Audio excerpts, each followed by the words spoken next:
buenos días, mis hermanos. Como siempre, es un honor para mí estar junto a ustedes compartiendo la palabra de nuestro Señor. Lo hermoso de comenzar el año es comenzarlo también junto a la comunidad. Una de las oraciones más conocidas dentro de la Escritura, ¿cuál creen que es? Una estrellita por allá. El Padre Nuestro. Y muy simple, el Padre Nuestro está dividido en dos grupos, o en dos grandes secciones. La primera sección tiene 3 súplicas que hacen referencia a la adoración y a la alabanza del Señor. Y la segunda sección está dividida en 3 o 4 súplicas, ahí depende de cómo lo observa cada uno de nosotros, que está dirigida a las necesidades que podemos tener nosotros como seres humanos. Por lo tanto, quiero invitarlos hoy a que podamos justamente enfocarnos en este segundo grupo del Padre Nuestro. Así que rápidamente abra su Biblia en el Evangelio de Mateo, capítulo 6, y vamos a dar lectura a todo el Padre Nuestro, ya que es poco, pero el sermón va a estar enfocado en los versículos 11 al 15. Mateo 6, versículos 9 al 15, pero el sermón va a estar enfocado desde el 11 hasta el 15. Ya que son pocos textos, vamos a leerlos juntos. Vamos a leerlo los pares, los hombres, y los impares, las mujeres. Los pares, los hombres, los impares, las mujeres.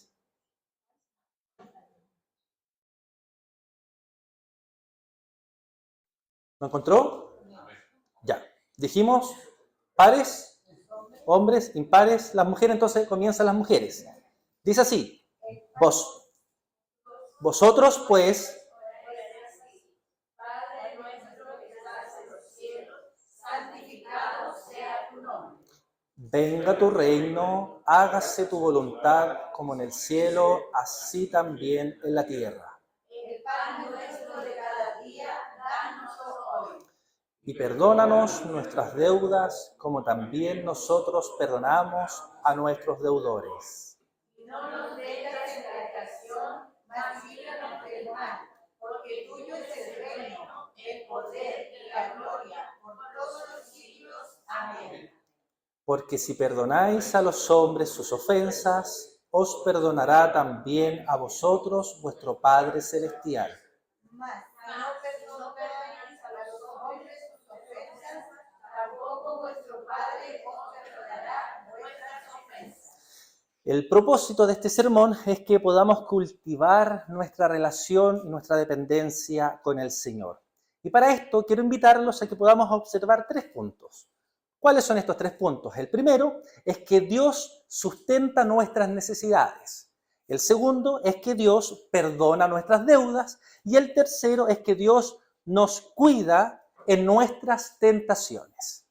Vamos a nuestro primer punto, que hace referencia a que Dios sustenta nuestras necesidades, y para esto vamos solo a mencionar el versículo 11 que dice: el pan nuestro de cada día, dánoslo hoy. O en otras traducciones podemos también decir que lo comenta de la siguiente forma: danos nuestro pan cotidiano. ¿Ya? Y esta pareciera una petición sencilla. ¿Qué más sencillo que pedir a Dios el pan diario? Pero lamentablemente, mis hermanos, como iglesia, tenemos una percepción equivocada del amor, del cuidado y de la compañía de nuestro Dios. Porque nos cuesta pensar que la Escritura nos invite a pedir por algo tan cotidiano y tan terrenal. Nos cuesta pensar que el mismo Señor Jesucristo nos está enseñando a pedir por algo tan básico como el pan. Para nosotros como chilenos el pan es toda una cultura. ¿Qué más rico que un pan crujiente con mantequilla? Una barraqueta, ¿cierto? Una dobladita. Pan con chicharrones, ya lo estamos pasando para acá. Para los que se cuidan, una pampita. Bueno, a todos se nos hizo agua la boca en estos momentos. Es malo hablar de comida hasta ahora. Nuestra percepción, hermanos, acerca de Dios nos lleva a pensar que el pan diario significa algo más profundo. Tiene que haber un significado más espiritual en esta oración que nos enseña el Señor Jesucristo. Pero para que empecemos a observar un poquito más el Padre Nuestro, la palabra que se traduce aquí como pan no solo representa el alimento, no solo representa el pan, sino que también simboliza todas nuestras necesidades físicas. John Stott, un teólogo, comenta que para Martín Lutero, todo lo que es necesario para la conservación de esta vida es pan, incluyendo alimento, un cuerpo sano, buen clima, casa, hogar, esposa, hijos, buena administración y paz. Quiero entonces invitarlos a que podamos profundizar un poco más acerca del significado del pan diario y qué principios podemos obtener de esta oración. ¿Qué queremos decir, hermanos? ¿O qué quiere enseñarnos el Señor Jesucristo en esta oración?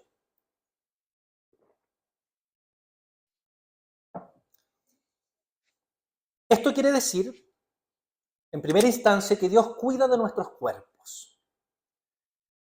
Voy a ser bien breve con esto porque ya lo he expresado en muchas otras ocasiones. Nuestro Señor Jesucristo sanó y sació el hambre de muchas personas. Es cierto que el foco principal de nuestro Señor Jesucristo fue la predicación, que Él predicaba acerca del reino y que dedicó su vida a la predicación. Pero cuando nosotros analizamos la vida del Señor Jesucristo, Él también suplió las necesidades físicas de las personas. Como cristianos, cuando nosotros predicamos el Evangelio, también cometemos ciertos errores, porque creemos que solamente debemos enfocarnos en el alma de la persona. Por eso muchas veces la predicación en la calle comienza diciendo, querida alma, que oye o que escucha. Porque pensamos que el rescate es solamente del alma. Pero la salvación, mis hermanos, es de la persona íntegra, cuerpo y alma. Por lo tanto, es importante pedirle al Señor que nos ayude a estar sano todos los días. Por eso, mis hermanos, tenemos una invitación a cuidar nuestros cuerpos, a cuidar nuestra salud física, a no dejarnos estar, al buen descanso, a evitar una vida sedentaria. Cuando tenemos enfermedades, ir al médico. Cuando nosotros rogamos por el pan diario, le estamos diciendo al Señor, Señor, permítenos cada día tener una buena salud para servir a tu nombre, para glorificarte, para trabajar en el avance de tu reino y para disfrutar de todas tus bondades. ¿Qué más aprendemos con esta petición? Que debemos pedir justamente nuestro pan de cada día o nuestro pan cotidiano. ¿Qué significa esto? Esta oración nos está tratando de enseñar que debemos vivir el día a día, mis hermanos.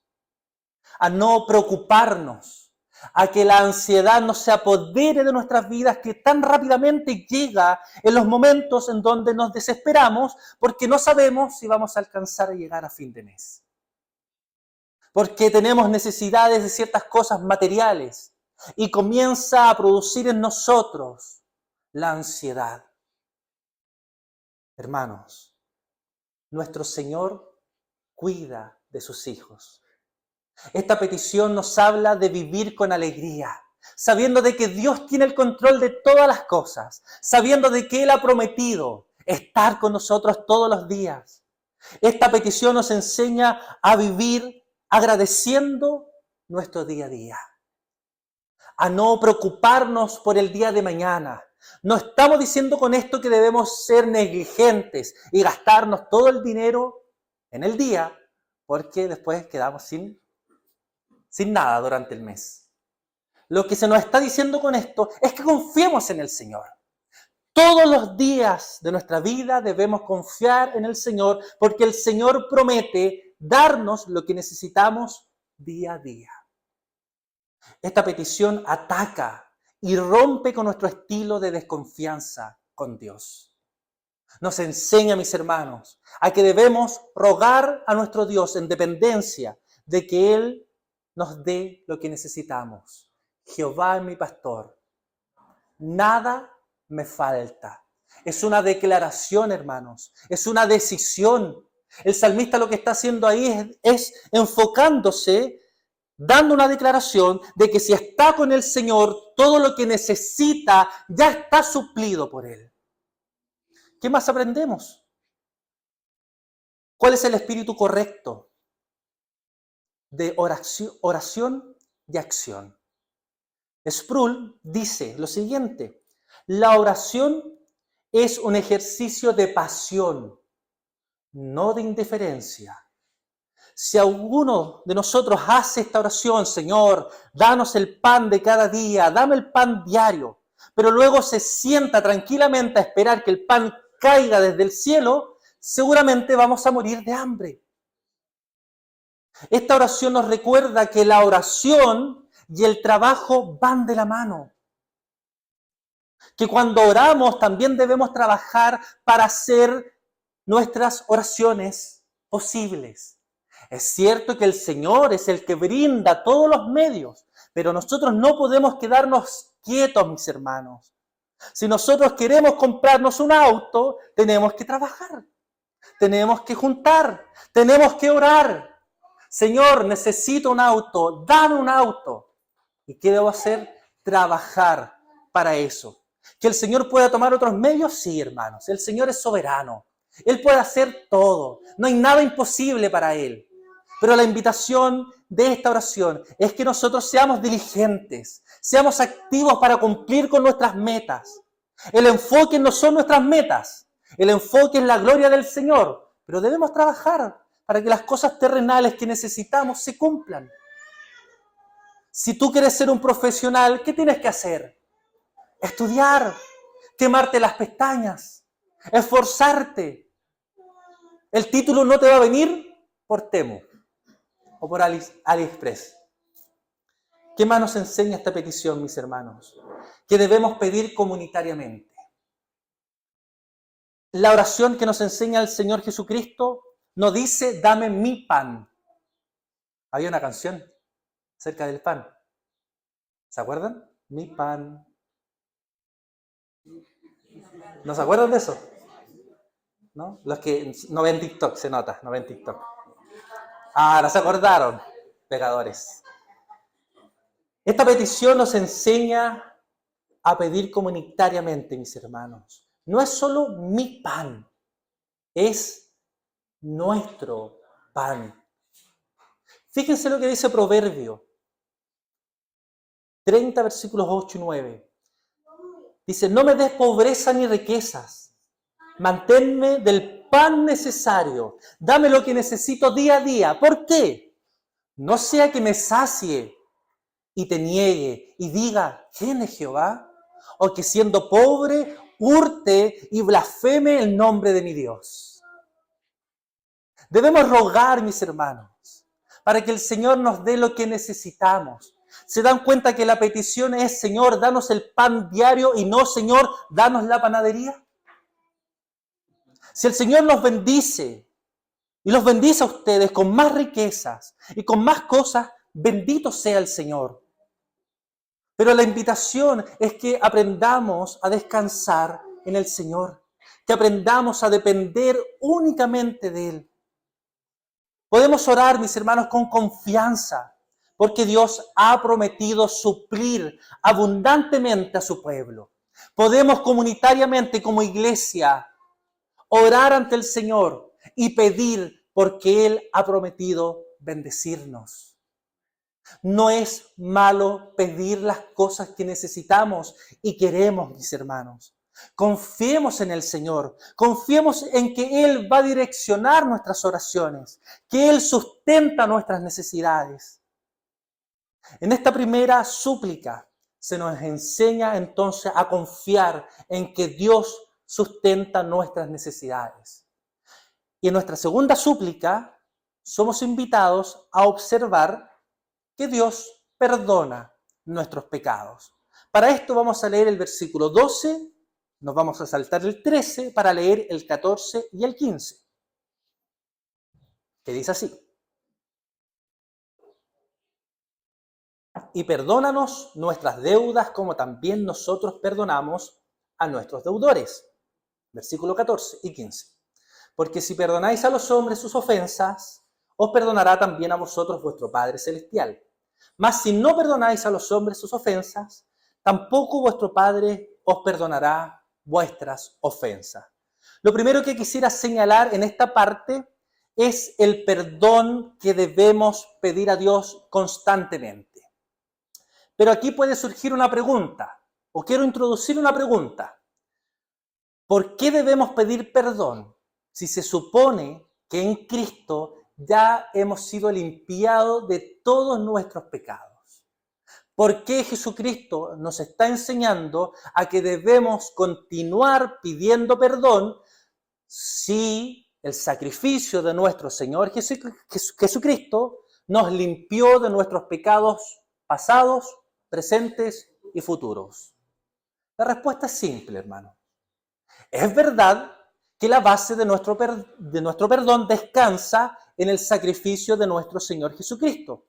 Pero esta limpieza necesita en la historia, en nuestro día a día, una aplicación diaria, por la sencilla razón de que nosotros pecamos cada día. La solicitud que se está haciendo en esta parte del texto de pedir perdón ante el Señor ya no es como la de un criminal que se presenta ante el juez para escuchar un veredicto de perdón o de condenación. Si no vamos como un hijo ante un padre para reconciliarse y tener una relación con su padre. ¿Se entiende la diferencia? La petición de perdón significa que el suplicante reconoce que no hay otro método por el cual se pueda cancelar su deuda. Por tanto, mis hermanos, es una súplica de gracia. Perdónanos, perdona nuestras deudas, como también nosotros perdonamos a nuestros deudores. Citando nuevamente a Sproul sobre el significado de este pasaje, dice lo siguiente. Es como si nosotros oráramos así. Dios, por favor, sé tan misericordioso conmigo como yo lo soy con aquellos que me han ofendido y herido. Y si me permiten parafrasearlo un poco más, el texto dice algo así. Así como yo he sido transformado con un corazón perdonador, tú, Señor, perdóname. Estamos diciendo con todo esto, mis hermanos, que nuestra disposición perdonadora gana para nosotros el perdón divino. Respondo como el apóstol Pablo, en ninguna manera.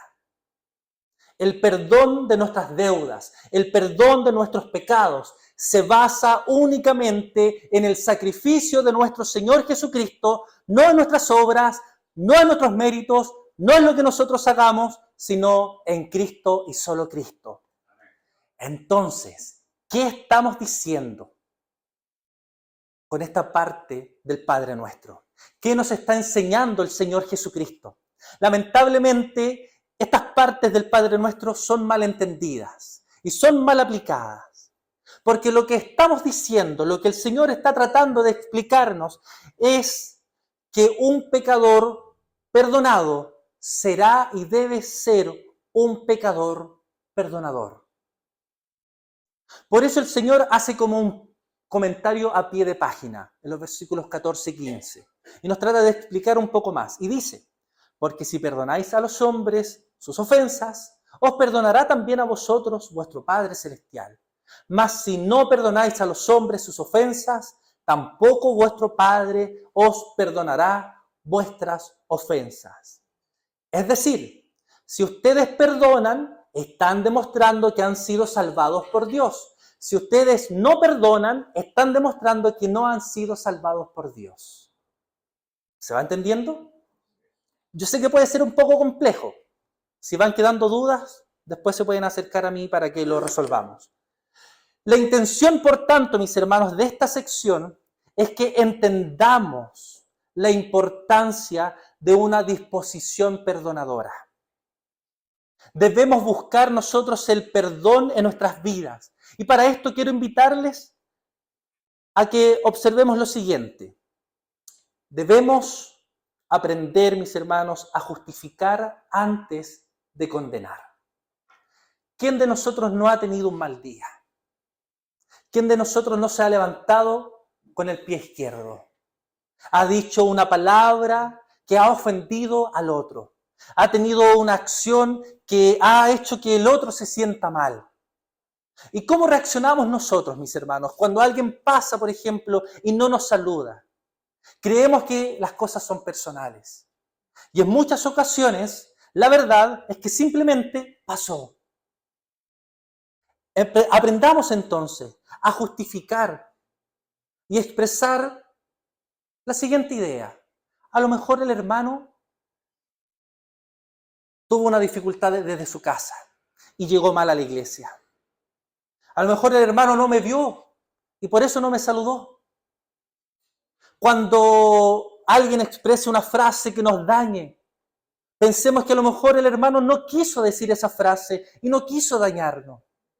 Y créanme que seguramente nuestro día a día pueda ser un poco más liviano en el Señor. Debemos también aprender a olvidar. Mientras nosotros sigamos dándole vueltas al desprecio, a la ofensa, al daño que a lo mejor nos hicieron, no hay esperanza que lleguemos al perdón. Muchas veces decimos las siguientes frases: no puedo olvidar lo que me hizo. No me olvidaré nunca de cómo me trató. Puedo perdonar, esta es la más conocida, pero no olvidar. Estos son dichos peligrosos, porque podemos llegar a guardar rencores por toda nuestra vida. Y como dice alguien por ahí, la venganza mata el alma y la envenena. Debemos, mis hermanos, aprender a amar.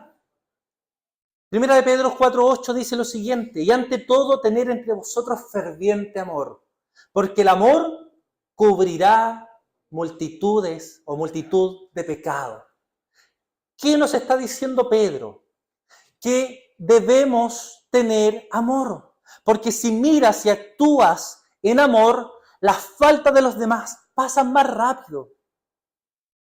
Si nosotros ponemos el amor por sobre nosotros mismos, las faltas y los pecados de los demás pasan mucho más rápido, mis hermanos. ¿Por qué nosotros podemos perdonar a nuestro hijo, a nuestra esposa, a nuestro esposo más fácil que a otras personas con las cuales no tenemos relación? Porque está el amor al medio. Y si nosotros somos entonces una comunidad que pone el amor por sobre su misma persona, créame que la vida comunitaria puede ser mucho más fácil de lo que pensamos. Refugiémonos, mis hermanos, en el Señor Jesucristo para que nos ayude a tener corazones perdonadores. Refugiémonos en la obra del Espíritu Santo en nuestras vidas para perdonar rápidamente. Dios, como Padre amoroso, no solo, mis hermanos, nos brinda el pan diario, no solo cubre nuestras necesidades, no solo perdona nuestros pecados, sino que también Dios nos cuida en nuestras tentaciones. Vamos a volver al versículo 13. Y no nos metas en tentación, mas líbranos del mal, porque tuyo es el reino y el poder y la gloria por todos los siglos. Amén. Donde quiera que nosotros miremos, nos enfrentamos a una cultura predominante en este mundo perdido. A esto debemos sumarle nuestro propio pecado. Y a esto también debemos sumarle que Satanás nos ataca continuamente nuestra fe. O sea, tenemos tres cosas: nuestro propio pecado, la cultura pecadora y pecaminosa y Satanás. Y debemos tener cuidado de todo esto. Por eso se nos enseña a orar: no nos metas en tentación, mas líbranos del mal. Y aquí debemos aclarar lo siguiente: esta frase no está haciendo referencia a que Dios sea quien nos mete en tentación. Porque una lectura rápida pareciera indicar eso. No nos metas en tentación, mas líbranos del mal. La santidad, mis hermanos, y la bondad de Dios no permiten que Él guíe a que nosotros cometamos pecado. Y Santiago lo deja claro en Santiago 1:13, que dice: nadie diga cuando sea tentado, soy tentado por Dios, porque Dios no es tentado por el mal y Él no tienta a nadie. Esta petición entonces es la expresión de alguien que ha sido redimido, del alma redimida que desprecia y que teme al pecado, que suplica al Señor: Señor, por favor, líbrame de caer en las garras del maligno. Señor, por favor, líbrame de seguir mis propios sentimientos y mis propias emociones. Señor, líbrame de escuchar mi corazón, porque mi corazón es pecaminoso. Señor, líbrame de esta cultura que me bombardea para que me aleje de ti y busque los placeres de esta vida. Ahora bien, para poder batallar en contra de todos estos blancos, es necesario que podamos identificar de dónde vienen los dardos de la tentación. Para esto, quiero invitarlos a que observemos algunos blancos de tentación.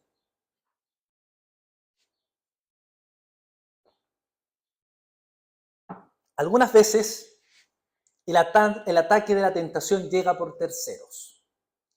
Hay personas en nuestras vidas que son una mala influencia para nosotros, cuya compañía nos lleva siempre a hacer lo malo y lo deshonesto.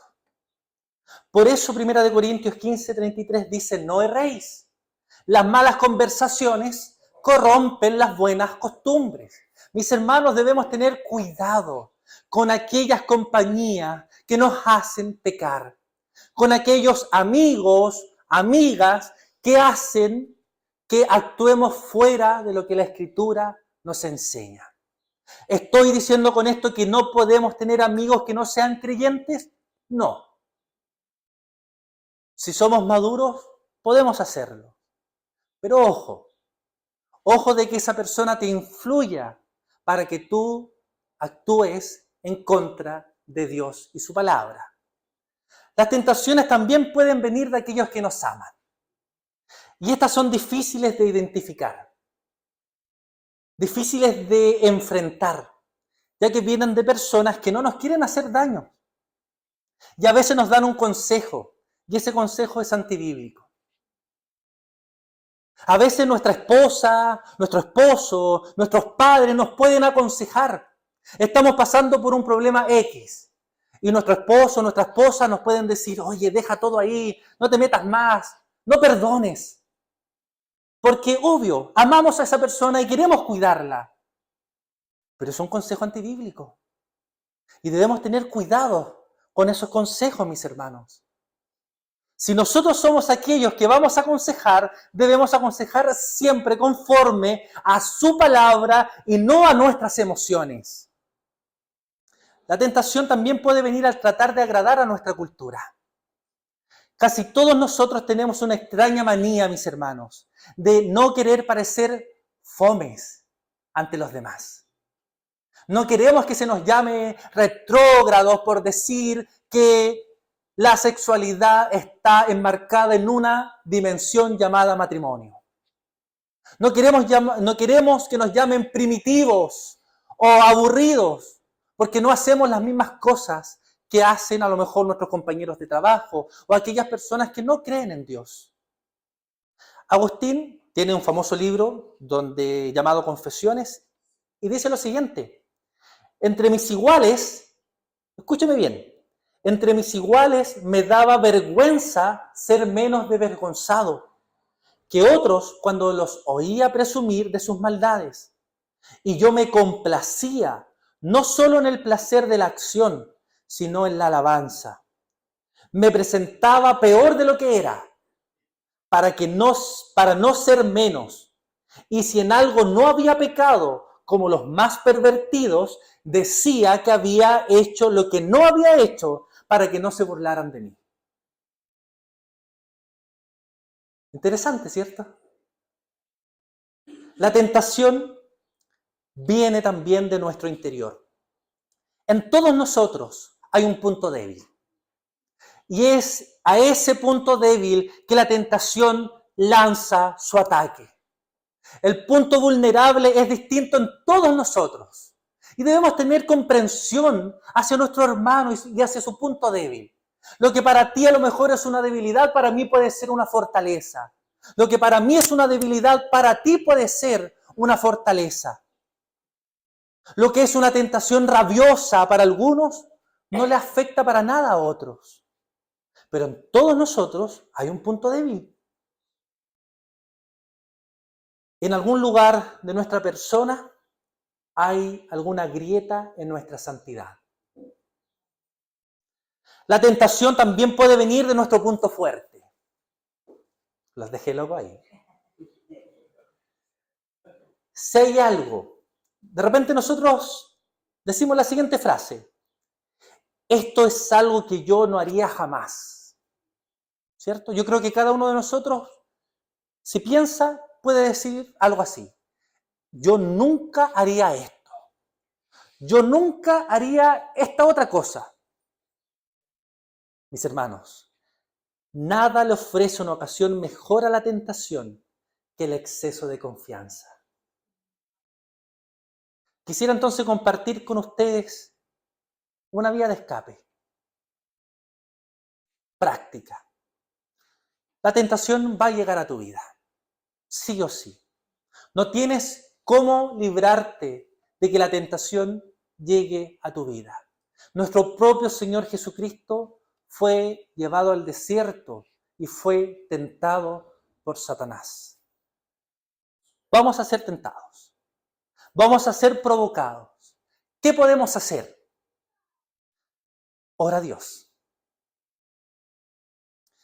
El propio Señor Jesucristo le dijo a sus discípulos: oren en 2 oportunidades. ¿Para qué? Para que no entren en tentación. Oremos a nuestro Señor, supliquemos su existencia, su asistencia, supliquemos su ayuda, que nos haga analizar cuáles son nuestros puntos débiles y fortalecerlos, y no confiarnos excesivamente en nuestros puntos fuertes. Segundo consejo: huye de inmediato. ¿Se acuerdan ustedes el caso de José, tan conocido? ¿Qué hizo? Huyó. Génesis 39 dice: ¿cómo entonces podría yo hacer esta gran maldad y pecar contra Dios? Pero él dejó su ropa en la mano y salió huyendo afuera. No te creas más fuerte de lo que eres, hermano. Huye del pecado, huye de las tentaciones. No sé si han escuchado a Paul Washer, que él comenta que él no ve tele, que él no va al mall, y algunos comentan que Washer es legalista por esto. Pero él conoce cuál es su debilidad. Y él expresa eso bajo su debilidad. Nosotros, mis hermanos, muchas veces estamos en el límite y a veces nos sobrepasamos y pecamos. Huye de la tentación. Y el último consejo: llama a un amigo, a un hermano. No puedes luchar solo. El cristianismo no está hecho, mis hermanos, para que vivamos solitariamente.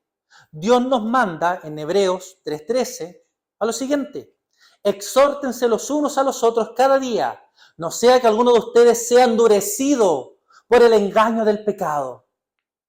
Cuidado, mis hermanos, por el pecado. ¿Qué hace el pecado? De primera, les voy a dar el siguiente ejemplo. Pensemos que tomar agua es malo.